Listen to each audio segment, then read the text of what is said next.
Te damos la bienvenida a tu programa Palabras de Vida Eterna. En esta oportunidad compartimos el libro de Apocalipsis, Itgalut, Revelación.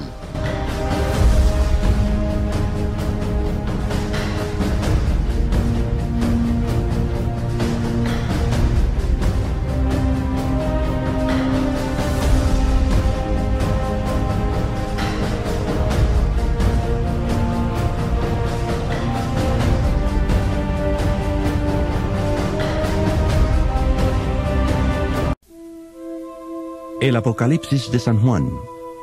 Apocalipsis 1. Desde el versículo 9, ¿no? Nos vamos a comenzar. Yo, Juan, vuestro hermano y compañero en la tribulación, en el reino y en la perseverancia de Jesucristo, estaba en la isla llamada Patmos, por causa de la palabra de Dios y del testimonio de Jesucristo. Estando yo en el Espíritu en el día del Señor, oí detrás de mí una gran voz, como de trompeta, que decía: Yo soy el Alfa y la Omega, el primero y el último. Escribe en un libro lo que ves y envíalo a las 7 iglesias que están en Asia: a Éfeso, Esmirna, Pérgamo, Tiatira, Sardis, Filadelfia y Laodicea. Me volví para ver la voz que hablaba conmigo, y vuelto, vi 7 candeleros de oro, y en medio de los 7 candeleros, a uno semejante al Hijo del Hombre, vestido de una ropa que llegaba hasta los pies, y tenía el pecho ceñido con un cinto de oro. Su cabeza y sus cabellos eran blancos como blanca lana, como nieve, sus ojos como llama de fuego, sus pies eran semejantes al bronce pulido, refulgente como en un horno, y su voz como el estruendo de muchas aguas. En su diestra tenía 7 estrellas. De su boca salía una espada aguda de 2 filos, y su rostro era como el sol cuando resplandece con toda su fuerza. Cuando le vi, caí a sus pies como muerto, y él puso su diestra sobre mí, diciéndome: No temas. Yo soy el primero y el último, el que vive.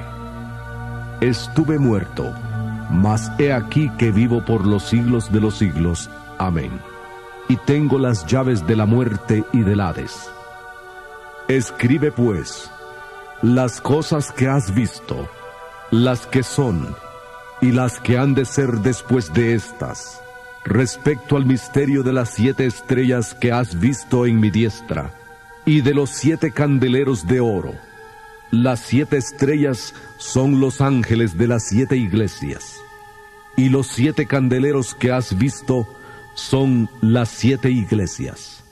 Bueno, esta es la segunda vez que estamos ya compartiendo el libro de Apocalipsis. Hoy a compartir, pero vamos a recordar un poco lo que habíamos visto el culto pasado, que fue justamente antes de Shavuot, ¿no?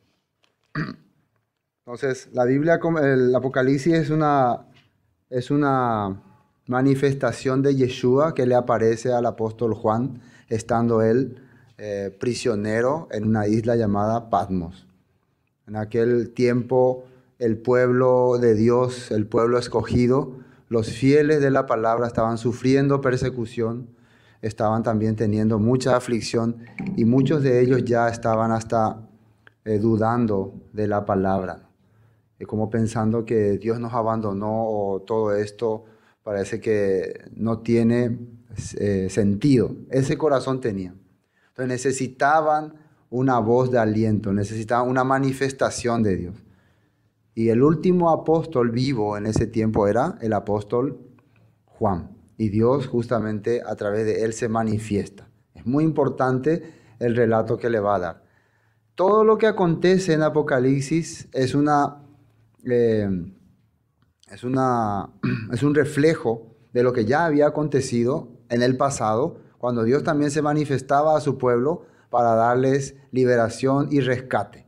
Lo mismo que vimos nosotros, como Dios se manifestó al pueblo de Israel estando en Egipto. Primero habla a Moisés y le dice todos sus planes, y Moisés viene y da al pueblo, y empieza el juicio para Egipto y la liberación para Israel. Esto es lo mismo que está ocurriendo. Esto es un mensaje que va para el pueblo escogido, para que tengan esperanza. Y cuando ahí en la Biblia dice que esto acontece pronto, quiere decir que cuando arranque estas manifestaciones, ya no va a haber más marcha atrás. Bueno, en el versículo 4, por ejemplo, dice, versículo 4, Juan, a las 7 iglesias que están en Asia, gracia y paz a vosotros, del que es y que era y que ha de venir, y de los 7 espíritus que están delante de su trono. Ya habíamos visto que las 7 iglesias representan los sacados fuera. La palabra iglesia era eclesia en griego, kehilá en hebreo, que quiere decir sacados fuera, los que Dios ha rescatado de este sistema. Entonces este mensaje va para los que han sido rescatados del mundo, rescatados de la idolatría, y 7 representa plenitud o totalidad. En aquel tiempo el pueblo de Dios, que había comenzado con el pueblo de Israel, estaba ya cubriendo todas las naciones, estaba ya en todas partes. Entonces este mensaje va para todas las naciones. ¿Por qué 7? 7 representa plenitud, totalidad. Eso representa el 7. Después el versículo, seguimos 4, ¿no? Gracia y paz a vosotros, que era y que ha de venir, y de los 7 espíritus que están delante de su trono. Esto es importante entender estos 7 espíritus. Tengo un cuadro que quiero mostrarle. Los 7 espíritus. La palabra espíritu quiere decir ruach. Ruach. Ruach significa viento o aire. Eso significa viento o aire. Entonces, 7 espíritus son las 7 manifestaciones de Dios que tiene el poder, las manifestaciones que Él le da a su pueblo y que le da a su ungido. Eso significa los 7 espíritus. Y aquí tenemos el nombre de los 7 espíritus. Vamos a ver en el texto bíblico, ¿no? Primero, sabiduría, ahí está, entendimiento, consejo, y en el centro está espíritu de Dios, poder, conocimiento y temor a Dios. Estas son las 7 manifestaciones que una persona tiene al recibir el Espíritu de Dios. Son 7 manifestaciones. Entonces estas 7 manifestaciones están ahí rodeando el trono del Todopoderoso. Ahora vamos a ver un texto de la Biblia, Isaías capítulo 11. Isaías capítulo 11. Dice, versículo 2, y reposará sobre él.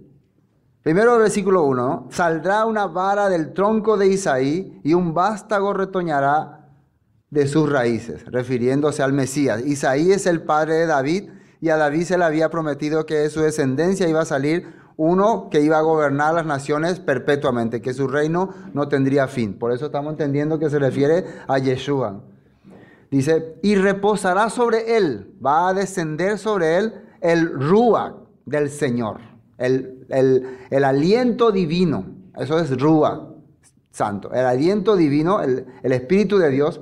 Y ese Espíritu va a manifestar estas cosas: espíritu de sabiduría, de inteligencia, de consejo, de poder y de conocimiento y de temor a Dios. Esto es lo que se va a manifestar en ese ungido. Entonces, este ser que tiene estos 7 espíritus está presentándose ahora delante de Juan, entonces, para que pueda hacer veraz este mensaje.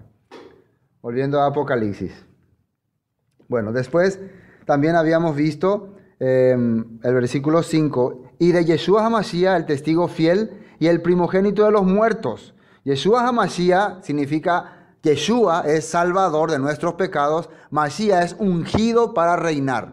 Significa la presencia de él en la tierra, físicamente, representa como testigo del poder y de la obra de Dios. O sea, cumplimiento de todas las promesas que Dios ha hecho.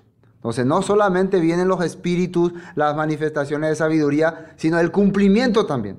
No es que es algo, las profecías pasadas eran antes de que se cumplan lo del Mesías.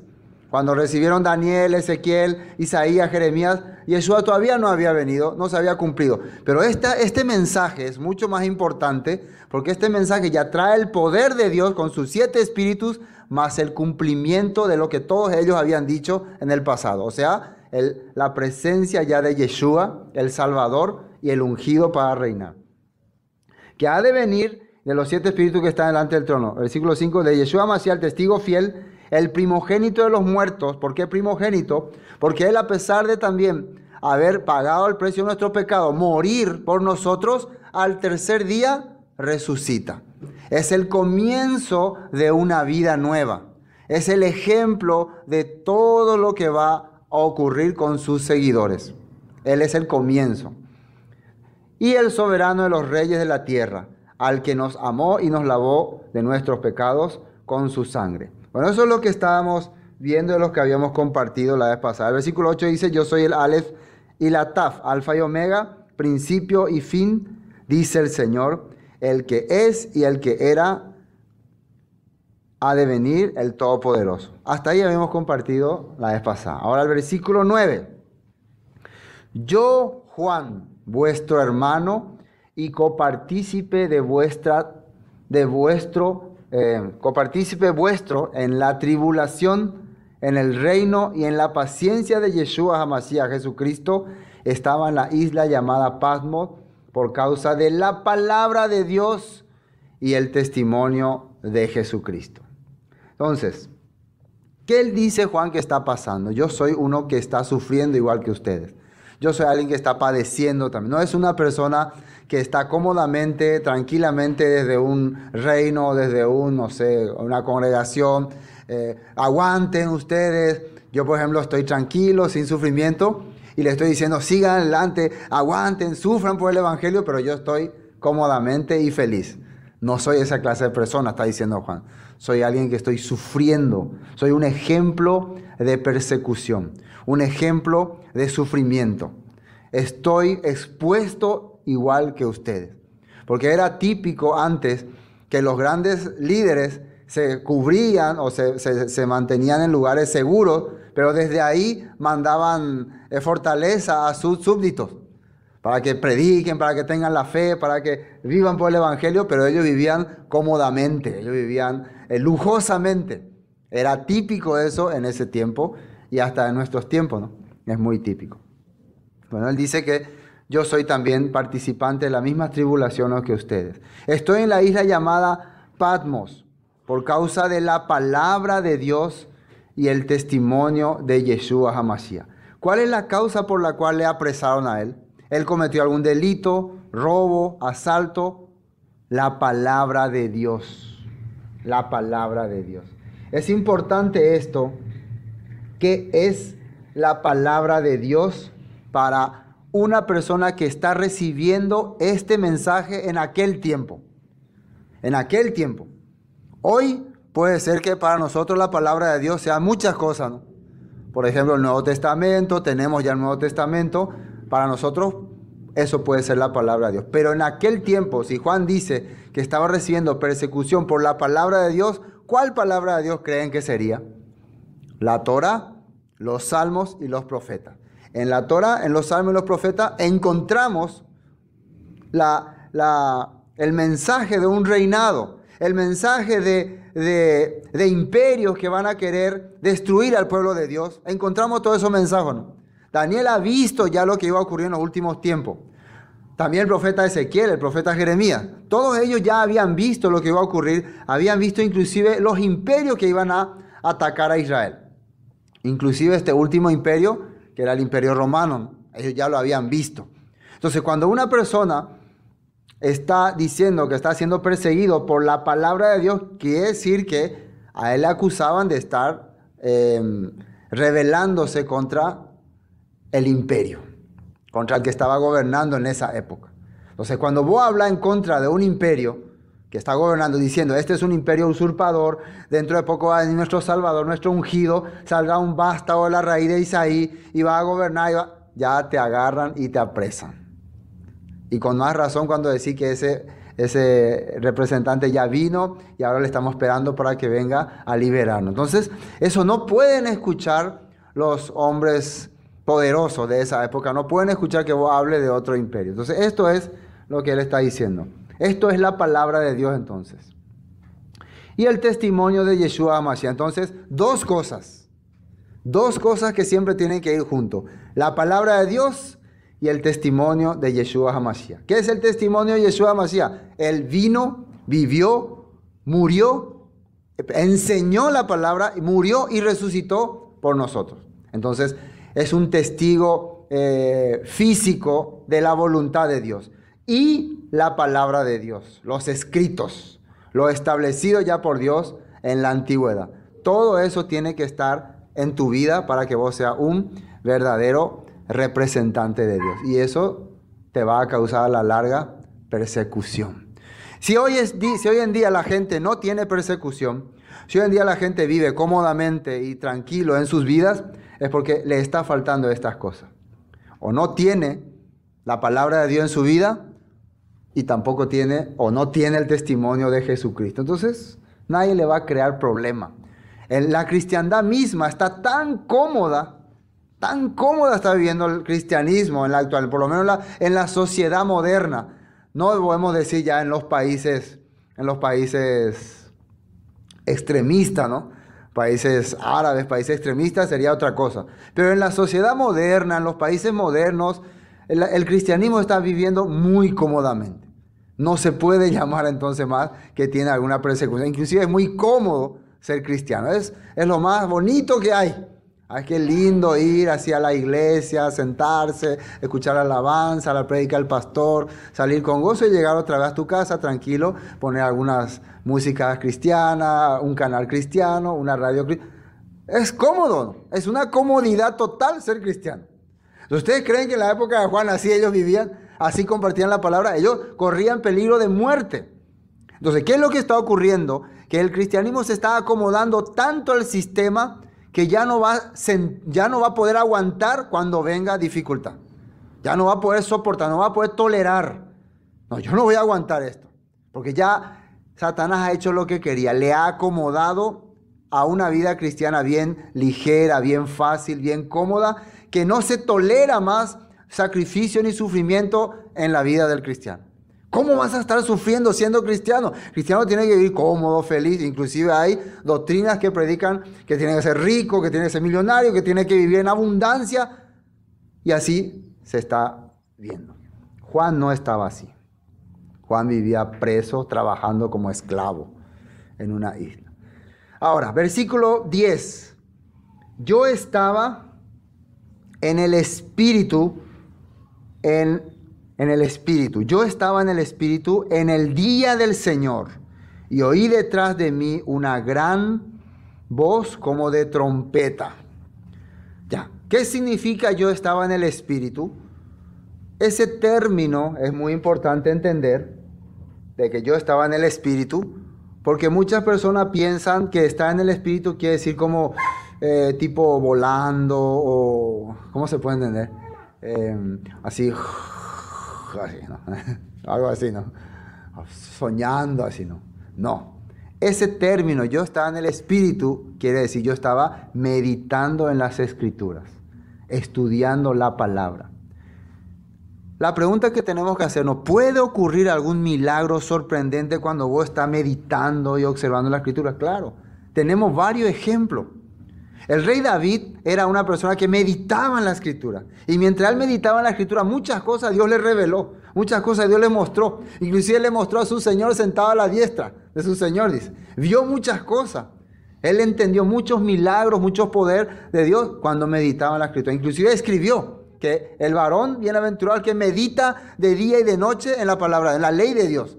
Será como árbol plantado junto a corriente de aguas. Así él escribió. Otra persona que se acuerdan que meditaba en la palabra y recibió gran revelación. ¿Se acuerdan de alguien en la Escritura? El profeta Daniel.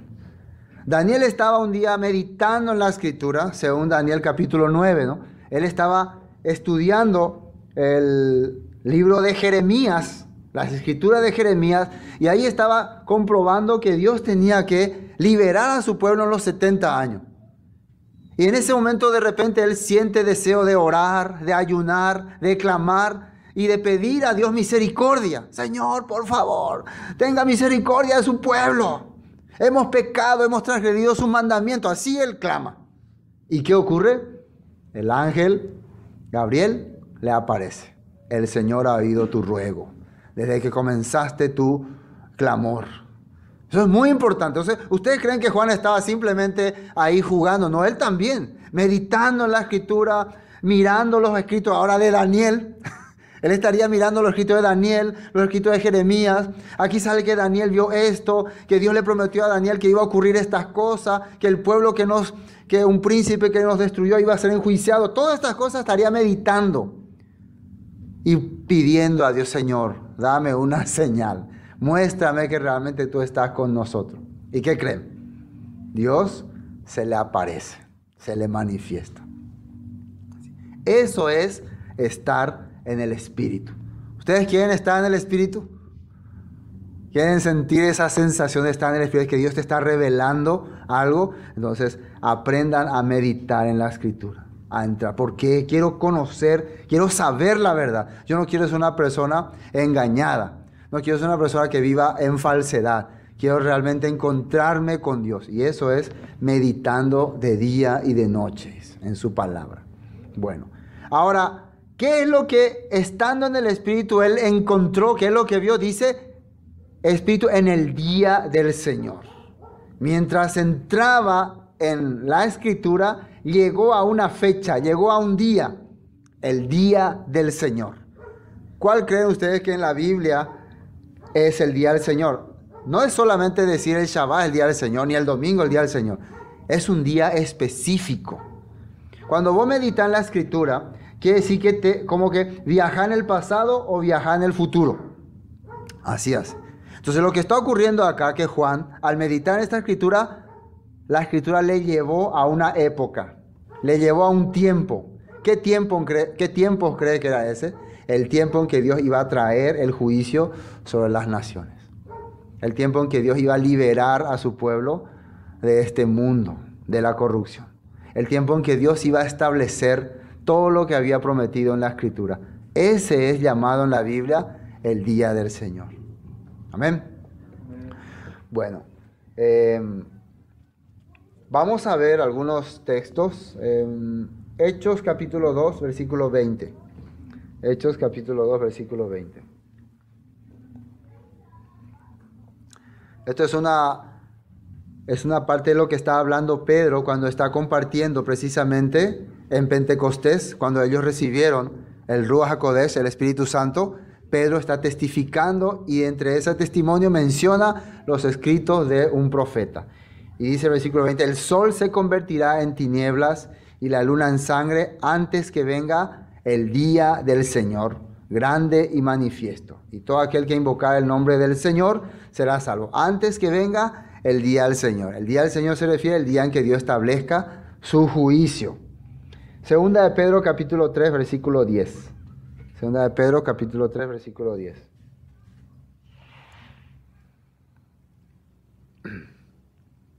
Pero el día del Señor vendrá como ladrón en la noche, en el cual los cielos pasarán con gran estruendo, los elementos ardiendo serán deshechos y la tierra y las obras que en ella hay serán quemadas. Entonces está mencionando cómo será ese día. Entonces ahí podemos entender que el día del Señor no es ni un Shabbat ni un domingo.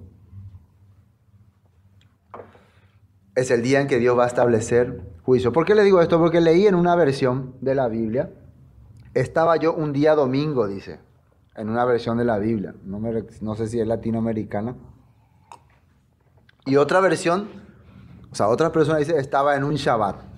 ¿Cuál de los dos será? No sé. Pero lo que en el Espíritu estaba concentrándome en la Escritura, y la Escritura me llevó a ver lo que va a ocurrir en los últimos tiempos. Ese es el día del Señor. Otro texto, Joel capítulo 2, versículo 28. Joel capítulo 2, versículo 28. Y después de esto derramaré mi espíritu sobre toda carne, y profetizarán vuestros hijos y vuestras hijas, y vuestros ancianos soñarán sueños, y vuestros jóvenes verán visiones. Y también sobre los siervos y sobre las siervas derramaré mi espíritu en aquellos días, y daré prodigios en el cielo y en la tierra, grande y fuego y columnas de humo. El sol se convertirá en tinieblas y la luna en sangre antes que venga el día grande y espantoso de el Señor. Así está escrito en esta parte de la Biblia. Entonces, todas las cosas que va a ocurrir. Entonces, el texto que sacó Pedro estaba ya en Joel. Entonces, lo mismo que le está mostrando ahora Dios a Juan en una visión, es lo que ellos estaban mencionando que ocurriría. Bueno, volvamos a Itgalut, Apocalipsis. Versículo 10. Entonces, yo estaba en el Espíritu en el día del Señor. Entonces, ya sabemos que el Espíritu es estando, concentrándose en la palabra, meditando en la palabra. El día del Señor es el día en que Dios va a establecer su juicio sobre las naciones. Entonces, meditar en la palabra te lleva muchas veces a ese día. ¿Por qué? Porque vos querés saber qué es lo que va a ocurrir, qué es lo que va a suceder, Señor. Mostrame, porque ese es el día más importante. Ese es el tiempo en que cada cristiano tiene que estar enfocando su corazón. Después, y oí detrás de mí una gran voz como de trompeta. Siempre en la Biblia, cuando aparece esta palabra trompeta, ellos relacionaban mucho al sonido que tiene el shofar. A ese sonido escucharon. Oí un sonido como de trompeta. Recuerden, ¿dónde está ahora Juan? Entró en el día final. Entró ya en los tiempos finales. Está ya ahí en ese ambiente. En visión podemos pensar así, ¿no? Que él está en ese ambiente ahí en los días finales. Y cuando en la Biblia aparece, a ver si tenemos el texto. Sí, Mateo 24:30. Aparece también que cuando aparezca el Señor se va a oír sonidos. Dice 24:30. Entonces aparecerá la señal del Hijo del Hombre en el cielo, y entonces lamentarán todas las tribus de la tierra y verán al Hijo del Hombre viniendo sobre las nubes del cielo con poder y gran gloria. Y enviará a sus ángeles con gran voz de trompeta, y juntarán a sus escogidos de los cuatro vientos, desde un extremo del cielo hasta el otro. Es una señal que ocurre, que aparece el Hijo del Hombre en el cielo, y su orden es: vayan a rescatar a mi pueblo, y eso se escucha como sonido de gran trompeta. Ya menciona acá. Volvamos a Apocalipsis. Lentamente vamos a ir pasando cada tema para no perdernos nada, ¿no? Bueno, después, versículo 11. Voz de trompeta, dice, ¿qué decía? Esto es lo que decía la voz de trompeta. Yo soy el alfa y la omega. Ya sabemos nosotros que es alfa y omega. Aleph, Taf, el comienzo y el fin. El inicio y la culminación de todas las cosas. Dice, el primero y el último. Escribe en un libro lo que ves y envíalo a las 7 iglesias que están en Asia. A Éfeso, Esmirna, Pérgamo, Tiatira, Sardis, Filadelfia y Laodicea. El mandato de esta voz en este momento a Juan es que todo lo que vas a ver, quiero que lo escribas, quiero que lo anotes, y luego le envíes esto a las 7 iglesias. Recuerden, cuando habíamos visto 7 iglesias, plenitud, pero aquí le está poniendo nombre a esas 7 iglesias. Esos nombres en aquella época eran 7 ciudades o 7 grupos de hermanos que tenían una característica. Cada grupo, cada ciudad o cada congregación de esa época tenía una característica que nos iba a explicar lo que iba a ocurrir en los tiempos. Por eso es que menciona esas 7 ciudades, porque había más iglesias, había más congregaciones de hermanos. ¿Por qué no menciona? Entonces, ¿solamente a ellos quería dirigirse Dios? No. El mensaje era para la plenitud.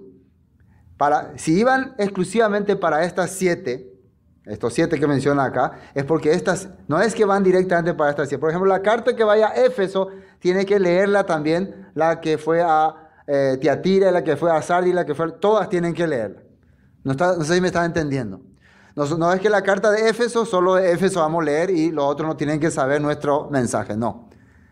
Lo que va para Éfeso es una característica de lo que Éfeso tiene o ha ocurrido ahí o están viviendo, que va a ocurrir en las demás congregaciones o en los demás, en el tiempo. En el tiempo. Esto es muy importante entender. Son mensajes, ¿cómo se puede decir? En clave. En clave. Entonces aquí, cuando veamos cuando va narrando el mensaje que le da a cada iglesia, vamos a ir identificando qué es lo que está queriendo decir. Y ya en este tiempo vamos a ir dándonos cuenta de qué es lo que estaba enviando el Señor a Juan, qué mensaje le estaba dando. En este tiempo vamos a poder ya identificar claramente y vamos a darnos cuenta también en qué tiempo estamos. Es muy importante para descubrir. Así como las 7 fiestas de la Biblia tienen un mensaje: Pesach, panes sin levaduras, primicias, Shavuot, Yom Teruah, trompetas, el Yom Kippur y Sukkot, tienen un mensaje que nos va mostrando en qué etapa de nuestra vida estamos, en qué tiempo estamos. Así también estas cartas y estas 7 iglesias tienen un mensaje para que podamos distinguir esos tiempos. Aquí está haciendo como ¿cómo se puede decir? Una presentación. Después va a hacer el desarrollo. Está poniendo como los títulos. Todavía no está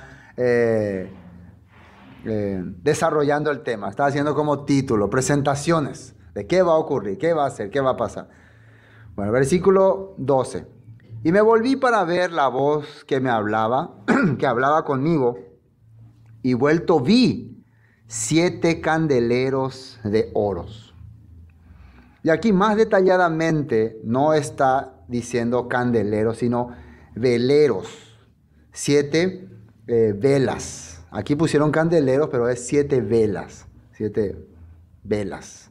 7 luces. Entonces podemos entender que lo que vio Juan es una menorá con 7 velas. ¿Ustedes ven cuántas velas tiene ese? Ahí está. Gracias, Juan. Es una menorá con 7 velas. Pero está la imagen, hay otra imagen donde muestra esto que Juan está viendo. Otra imagen. Ahí está, por ejemplo, ¿no? Se ve de fondo una menorá, ¿ven? Con sus velas. Eso es lo que vio Juan. Tal vez no está, la menorá era gigante, entonces le vio ahí alumbrado a esa persona que le está viendo. Entonces estamos viendo eso, ¿no? No estamos diciendo que así es, pero es una idea, ¿no? De cómo fue. Bueno, volvamos a Apocalipsis. ¿Qué más vio? Me volví para ver la voz que hablaba conmigo y vuelto vi 7 candeleros de oros.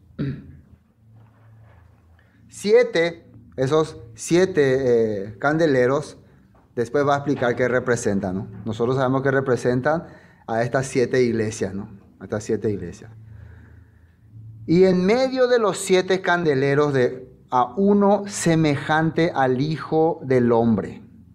Semejante al Hijo del Hombre. El término Hijo de Hombre quiere decir alguien que vino de Dios. Ese es el término Hijo de Hombre. Eso significa, muchas veces Yeshua mencionó Hijo de Hombre. Hijo de Hombre significa alguien que viene por el poder de Dios o para el servicio de Dios. Así se usaba el término antes, Hijo de Hombre. Hijo de Hombre vestido de una ropa que llegaba hasta los pies y ceñido por el pecho con un cinto de oro. Su cabeza y sus cabellos eran blancos como blanca lana, como nieve, sus ojos como llama de fuego, y sus pies semejante al bronce bruñido, refulgente como un horno, y su voz como un estruendo de muchas aguas. Parece muchos mensajes aquí, ¿no? Por eso vamos a tratar de tener una idea de lo que quiere decir esas cosas, porque eso es lo que Juan está viendo. Ahora, ¿cómo podemos saber qué representa eso? Conociendo lo que la Escritura nos decía, teniendo en cuenta lo que la palabra nos decía, podemos imaginarnos qué es lo que Dios le quería enseñar a Juan con esa imagen y por qué él está detalladamente mencionando. Entonces, la cabeza es la autoridad. ¿Quién es la cabeza de la iglesia? Primero vio 7 luces, 7 velas. Esas 7 velas son los 7 brazos de la menorá. La menorá representa a Israel. Los 7 representan las 7 iglesias que va a donde va a ir el mensaje, o sea, la plenitud de las naciones. Ahí estamos entendiendo. Ahora, en medio de eso, había alguien semejante al Hijo del Hombre. ¿Quién es esta persona? Nosotros podemos saber quién es esta persona. Es el Mesías, es Yeshua. Pero él estaba viendo así, impactado, ¿no? ¿Cómo dice que estaba su cabeza? ¿Qué había en su cabeza? Su cabello era blanco, ¿no? Blanco, muy blanco. Entonces, si la cabeza es la autoridad, los cabellos representan a cada uno de nosotros. Porque Yeshua dijo que ninguno de nuestros cabellos puede caer sin que Él esté pendiente. Él está pendiente hasta de nuestros cabellos. Entonces, los cabellos, ¿cómo son en la cabeza de una persona? Son incontables. ¿Ustedes pueden contar cuántos cabellos tiene? No podemos contar nuestros cabellos. Entonces, quiere decir que dentro de la cabeza todos nosotros estamos blancos, estamos brillando. Eso representaría ese pelo blanco, ¿no? Después, ¿qué más dice que había ahí? ¿Qué más vio? Vamos a tratar de ver cada puntito. Versículo 4. Su cabeza y sus cabellos eran blancos como blanca lana, como nieve sus ojos, como llama de fuego. Y sus pies semejante al bronce bruñido, refulgente como en un horno, y su voz como estruendo de muchas aguas. El bronce en la Biblia representa juicio.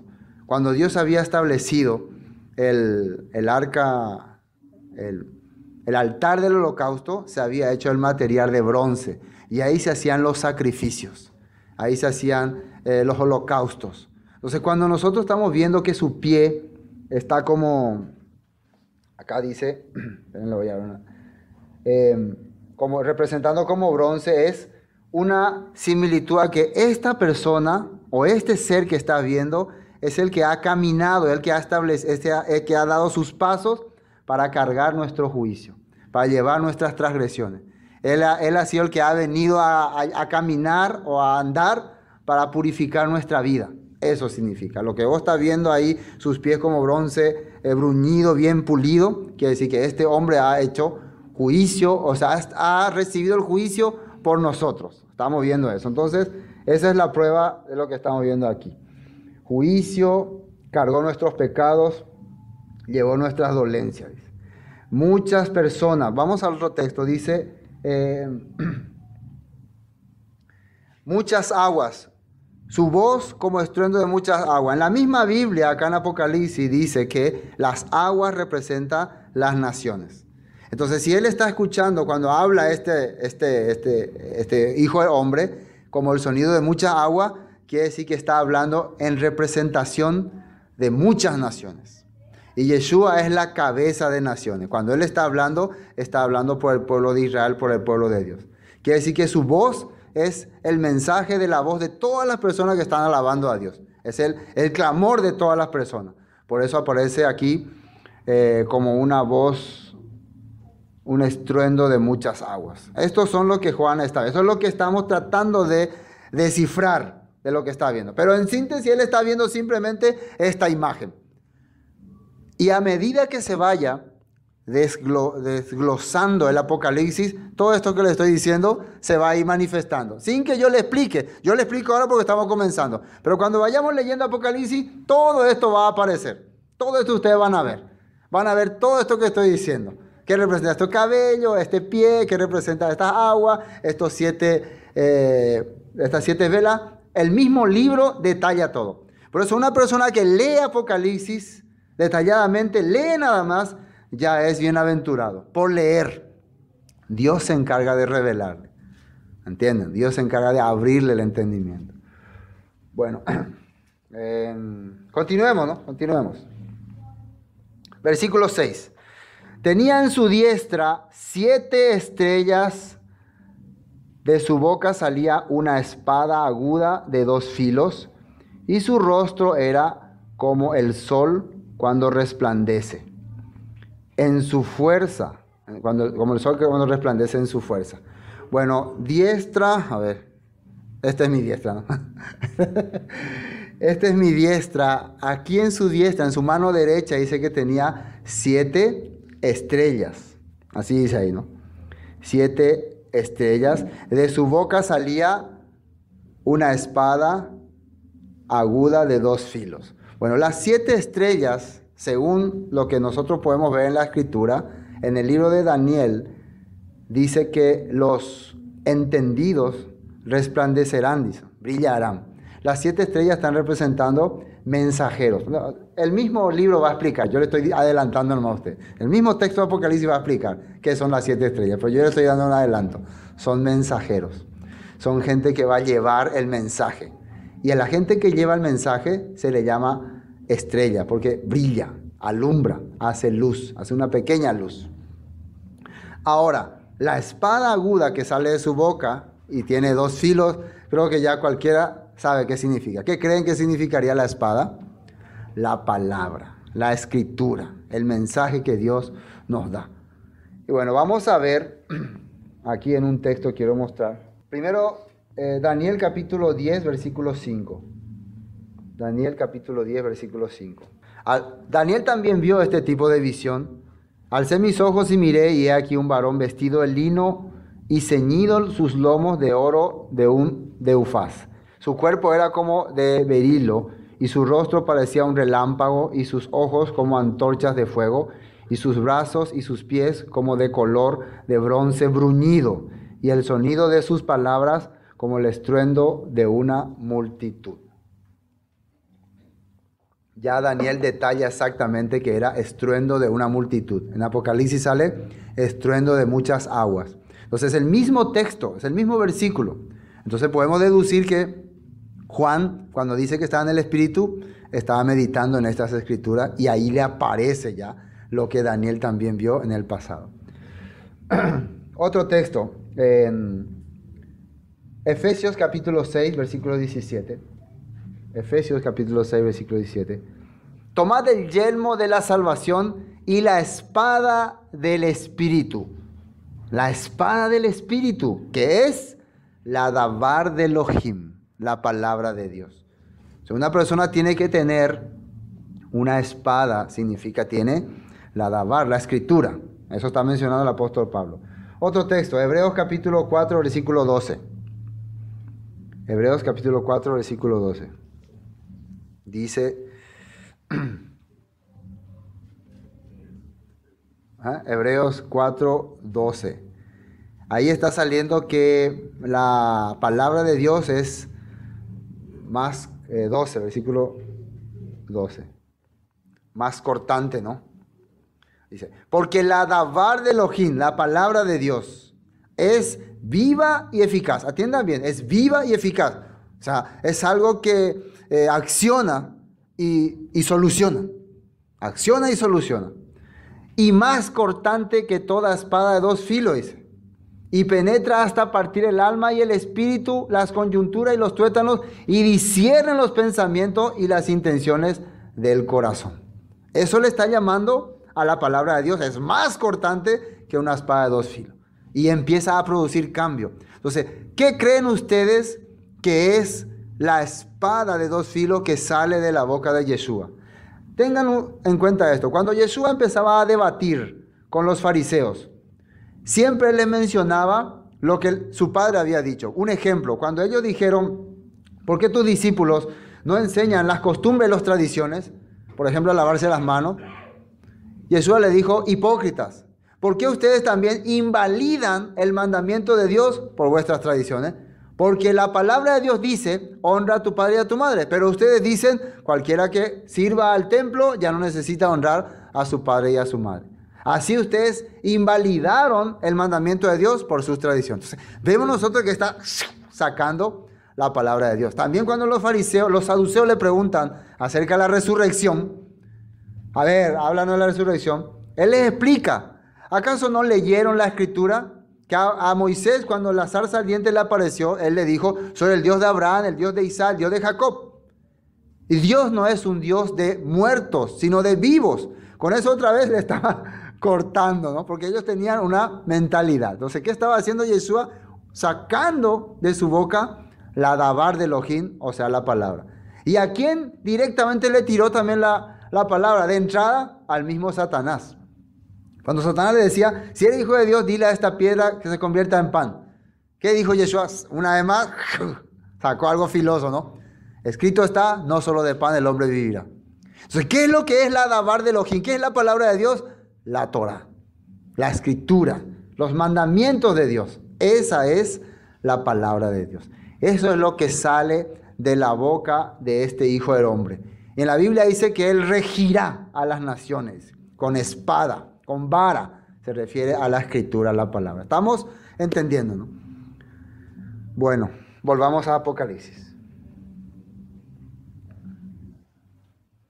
¿Qué más?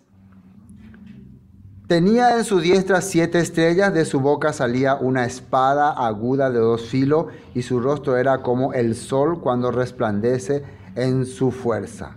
Cuando le vi, caí como muerto a sus pies.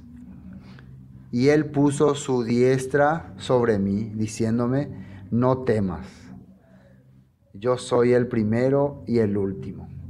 Entonces, cuando Juan vio esto, se quedó: no, yo no puedo, yo estoy... Se sintió como caído, ¿no? Como golpeado, ¿no? Como tipo, ¿quién soy yo para ver tantas cosas? Era algo impresionante, me imagino, ¿no? En el momento en que necesitaba esperanza. Entonces ese hijo de hombre le da su diestra, como diciendo, la diestra también significa misericordia, significa compasión. Eso significa también la mano derecha, ¿no? El darle tu mano a alguien aquí significa que les tenés compasión, les tenés misericordia. No te preocupes, ¿no, Juan? No temas, yo soy el primero y el último. 18, y el que vivo y estuve muerto, mas he aquí que vivo por los siglos de los siglos. Amén. Y tengo las llaves de la muerte y del Hades. ¿Qué significa? Él puede sacarnos a nosotros de ese lugar de la muerte, puede sacarnos, Él tiene la autoridad.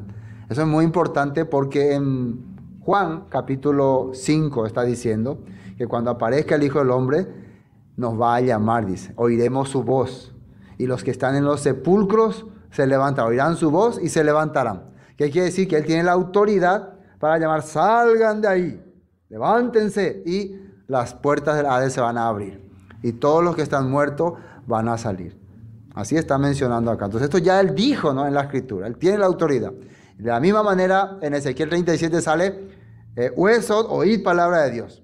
Y le empieza a sacar de sus tumbas, dice: saldrán de su sepulcro y le daré mi espíritu. El profeta Ezequiel, cuando ve el valle de los huesos secos, se sorprende, porque el Espíritu de Dios le dice: ¿vivirán estos huesos? Yo no sé. Profetiza, enseña, dile: van a vivir. Porque el que tiene la autoridad les va a dar su espíritu. Y empiezan los huesos a conformarse, a levantarse, a tener vida. Entonces eso significa: yo soy el que tengo la autoridad sobre la muerte.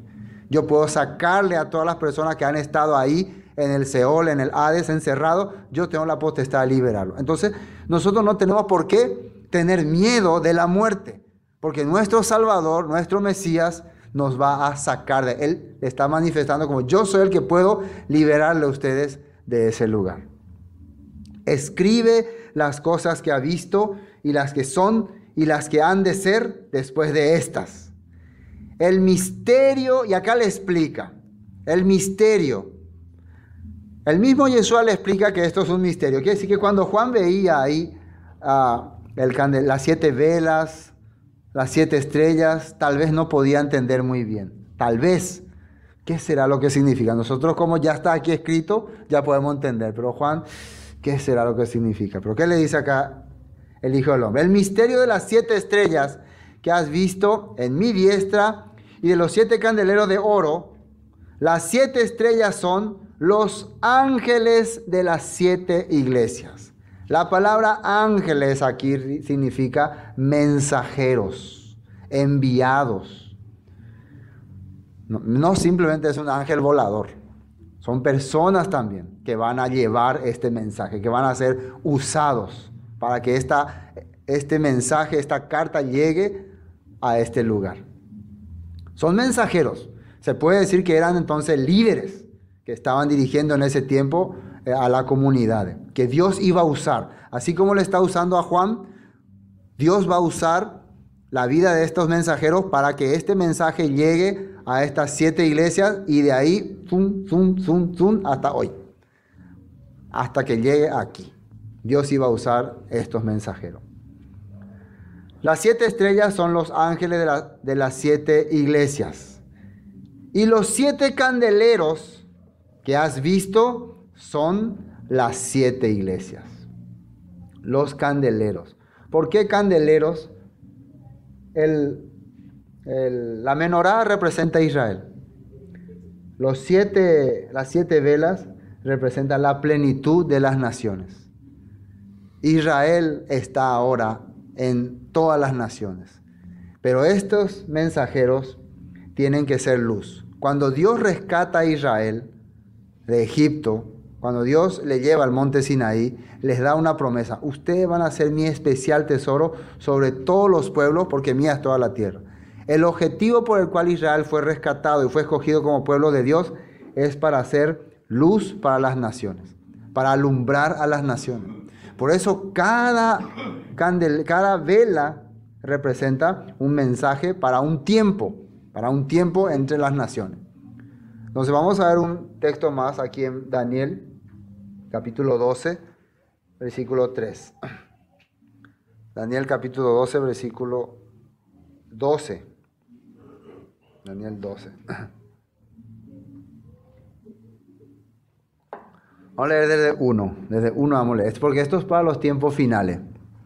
En aquel tiempo se levantará Miguel, el gran príncipe que está de parte de los hijos de tu pueblo, y será tiempo de angustia, cual nunca fue desde que hubo gente hasta entonces. Pero en aquel tiempo será libertado tu pueblo, todos los que se hallen escritos en el libro. Fíjense que acá dice, serán libertados. Hoy en día el cristiano tradicional, normal, ¿acaso se siente esclavo? ¿Acaso se siente que está viviendo en esclavitud? Los israelitas cuando estaban en Egipto, ellos anhelaban la libertad, ¿no?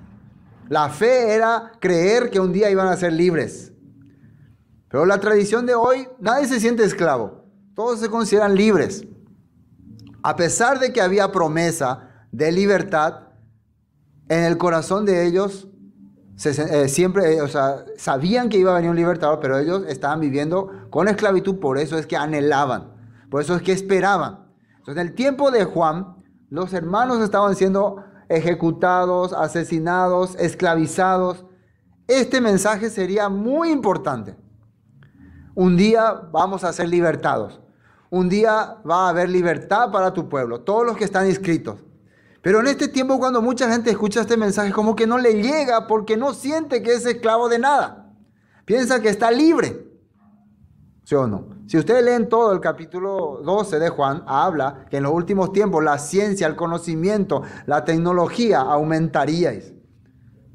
Y la gente correría de acá para allá. Eso quiere decir, ya no va a tener tiempo para sentarse a meditar. Que tiene que ir allá, tiene que ir allá, tiene que ir acá, tiene que ir allá, tiene que ir acá, no tengo aquí. No hay más tiempo. Está así.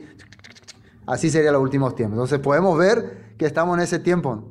Ya no tenemos tiempo de sentarnos como un pastor que todos los días meditaba y mirando a sus ovejas.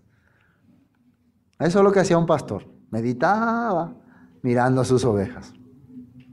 Entonces es momento de que uno empiece a meditar en qué está esclavizado, ¿no? en su vida. Cada uno puede personalmente ver eso. Dice, y muchos, seguimos, ¿no? Ha escrito en el, y muchos de los que duermen en el polvo de la tierra serán despertados. Se está hablando de los últimos tiempos, ¿no? Muchos de los que duermen en el polvo de la tierra serán despertados. ¿Quién puede despertarlo? El que tiene la autoridad sobre la muerte, ¿no? Yeshua dijo, yo tengo la autoridad sobre el Hades, sobre la muerte. Entonces, levántense, se levantarán.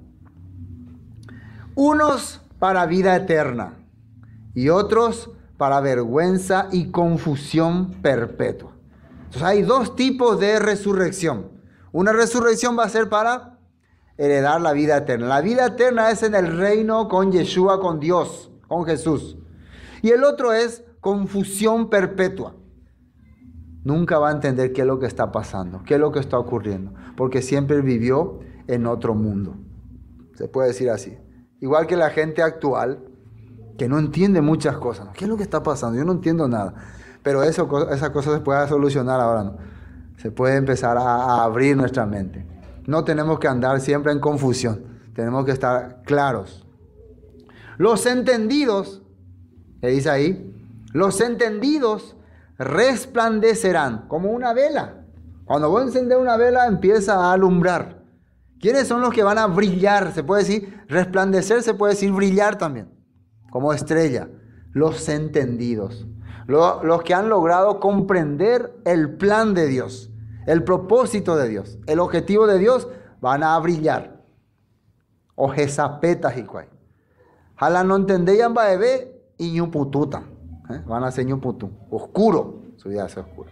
Los entendidos resplandecerán como el resplandor del firmamento, y los que enseñan la justicia a la multitud como las estrellas a perpetua eternidad. Entonces, ¿quiénes son esas estrellas que están en la mano de este Hijo de Hombre? Son los que enseñan justicia. Justicia quiere decir la voluntad de Dios, o sea, la Torá, la palabra. Son los que van a llevar el mensaje a las 7 iglesias, a la plenitud de las naciones. Esas son las estrellas. Y estas iglesias, estos sacados fuera, van a ser los que van a brillar en medio de toda esta comunidad. Una estrella, una iglesia, un grupo de hermanos muestra la diferencia. Israel era una congregación que iba a marcar la diferencia entre las naciones. Por eso ellos tenían que ser diferentes. Dios a eso nos llamó. Amén. Bueno, pero tú, Daniel, cierra estas palabras y sella el libro hasta el tiempo del fin. Muchos correrán de aquí para allá y la ciencia aumentará. Así dicen. Entonces, estoy casi convencido de que Juan estaba leyendo el libro de Daniel cuando estaba en el Señor, cuando estaba en el Espíritu. Y Dios le abrió más el entendimiento. Si ustedes agarran y leen un libro, leen la Torah, leen Ezequiel, ¿qué creen? Dios se les va a revelar. Va a hacer su Itgalut. Se le va a manifestar. Y no se sorprendan si por ahí empieza a haber cosas extrañas en el cielo. En serio. Si esto ocurrió, Dios nos puede manifestar a cada uno de nosotros. Bueno, hoy hasta aquí vamos a compartir.